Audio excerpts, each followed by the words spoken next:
Yooyaa assalamu alaikum warahmatullahi wabarakatuh. Akkam jirtu nagaadha fayyaadha deddeebinee jirra walitti dadachaane jalqaba irratti namoonni waa hubachuu hin dandeenye waan haasa'u kana yeroo hedduu isinii hin gallee dabarsaa hin dhaggeeffatinaati. Irraa ta'a dabarsaa. Namoonni hubannoo qabdanii namoonni obsaan waa dhaggeeffattanii xiinxala dhugaasaa ta'u waa akeekuu dandeessan immoo dhaggeeffadhaatii viidiyoo kana sheer godhaa. Eenyutti sheer gootu beektu? Namootuma beektanitti namootuma Oromoo ta'e qofaatti sheer godhaa. Har'a sagantaatu jira. Sagantaa kana irratti namoota kan Jawaariin durfamantu argama fuula miidiyaa TikTok irratti jechuudha. Dhimmi irraa dubbatamu dhimma siyaasaa Itoophiyaa isa jedhanii fi dhimma siyaasaa Oromooti. Kana irratti namoonni akka tasaa carraa argattanii anis yoon carraa argadde namni biraanis yoo carraa argate gaaffiiwwan bu'uuraa yookiis gaaffiiwwan sadan kana Jawaariin akkasin nuuf gaafattan yookiis anaafis gaafattan kabajaaniin isinitti maddaa sheer godha dhaggeeffadhaati. Jalqaba irratti Jawaar baga nagaan gama TikTokitti deebite. TikTokii dhufuun kee na gammachiisa ittiin boonalleedha. Yeroo ammaa kana dhiibbaa garaagaraa gochaa jirta. Wannoota dhimma Oromoof Oromiyaa wal qabatan waan hedduu irraa haasa'utti jirta. Garuu akeekaa fi tarsiimoo imaammata ifan godhin jirta. Kana irratti gaaffiin jalqabaa ani siif qabu akkuma uummata Oromoottis irra hedduu qeerroon Oromootii fi namoonni quuqama sabaa qaban gaaffiiwwan garaagaraa sirraa qabu. Garuu carraa argatanii si gaafachuu hin dandeenye. Akka tasaa sagaleen koo yoo si bira ga'e guyyaa tokko inuma si bira ga'a. Guyyaa tokko. Tarii immoo yoo tuffattee irra dabartee sin beekuun. Obbo Jawaar qabsoonii yeroo ammaa ati geggeessaa jirtu kuni kan inni irratti hundaa'u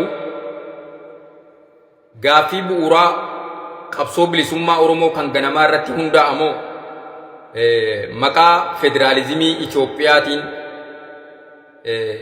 qabattee deemaa jirti. Gaaffii tokkoffaa jechuudha.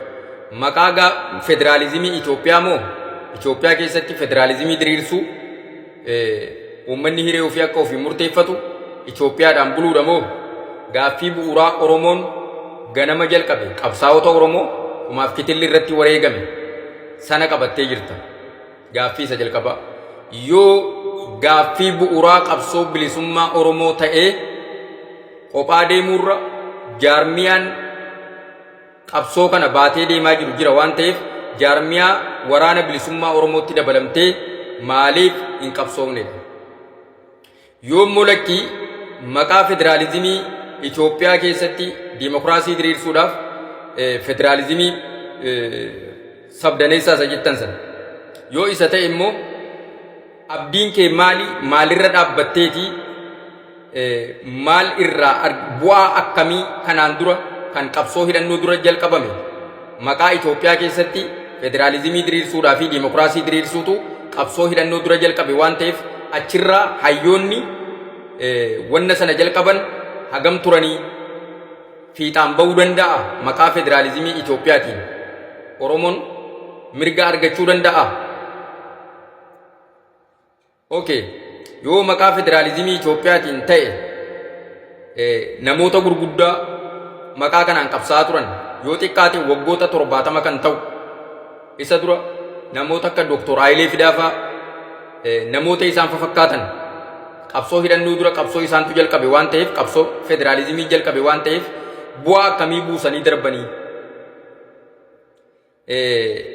kana ifanuu gochuu qabdaa jechuudha. Inni sadaffaan waan ati irraa dubbachaa hin jirre tokkotu jira kan namoonni hedduun gaaffii itti ta'ee jiru. Yeroo ammaa kana dhimma waliigaltee jaarmiyaa yookiis dhimma waliigaltee qaama mootummaa Itoophiyaatiin lolaa jiranii qaama mootummaa Itoophiyaatiin lolaa jiran qaama hidhatee jiru jechuudha. Itoophiyaa keessatti jarri kun maqaa cimdootiin ijaaramanii as ba'anii jiru. Dhimma kanarraa ejjennoo qabdullee ifa hin goone. Ejjennoo kana kam ifa gochuu dhiifteef sababni isaa maaliifi? Yeroon jedhu kanatti dhimma cimdoo irraa dubbachaa hin jirtudha. Deggiraan jiras hin jenne mormaan jiras hin jenne kanarratti illee obbo Jawaar keenya akka ibsanuu kennitaniin isin gaafadhaa jechuudha. Gaaffii sadan kana namoonni carraa argattan Jawaariin gaaffii kana akka dhiyeessitaniifin isin gaafadha. Adaraadha jechuudha wanti kun dhimma koo miti, dhimma waliigalaati. Dhimma waliigalaati, dhimma koo adaraa hidheen himadhu, namattuu himadhee hin beeku. Maaliif gaa dhimma Oromootii, dhimma waliigalaatii, dhimma nama dhuunfaa miti. Hayyuun yookiis ogeessi siyaasaa immoo wanta kana deebisuun dirqama. Maaliif nama dura jira himaama waan ta'eef gaafachuun keenyas mirgaa jechuudha. Kanaaf obbo Jawaariin yookiis aktiivistii hayyuu siyaasaa Jawaar biraan akka geessan sheer gootanii namoonni dhageessanii akka tasaatti immoo carraa argattanii yoo ol seentan gaaffii kan akka gaafattaniin kabajaan isin gaafadha. Namoonni kanaan dura dheengadda taraa duraa dhufanii Jawaariin jinaa isaanii waanuma isaan haasa'an hin nageenye, waanuma isaan gaafatanis hin nageenye, waanuma isaan irraa dubbatanis hin nageenye. Maaliif amma garuu namoota xinnoo bilchina qabantu dhufe fakkaata. Akkasnatti fakkaata akka tokko girgir jechaa jiru. Kanaafuu inshallah gaaffii kana sadan akka gaafattan. Maa salaama walitti deebina. Injifannoon galuun baranuma.